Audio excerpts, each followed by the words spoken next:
The Lord is here. Nandito po ang Panginoon to awaken us. Ang banal na Espiritu po, kaya siya kumikilos sa atin para gisingin po tayo. Minsan akala mo gising ka, pero hindi mo alam, natutulog ka pala. Dahil marami ka palang nami-miss na mga ginagawa ng ating Panginoon. Ang dami na palang ginawa o ginagawa ni Lord, hindi mo nararanasan because you are sleeping. It's time for you to arise. Mga kabataan, it's time for you to work and do the things that God wants you to do. Amen? Hindi ito yung time para tayo makisabay sa mga nangyayari sa sanlibutan.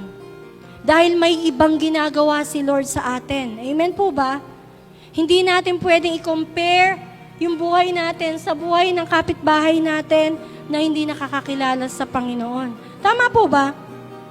Huwag niyo po i-compare ang buhay nyo sa buhay ng kapitbahay nyo na walang Diyos. Hindi natin pwedeng sabihin, sila nga ganito rin kaya ako din ganito rin. Hindi. Kapatid, meron kang liwanag sa buhay mo. Amen? May liwanag ka. Nasa iyo ang Panginoon.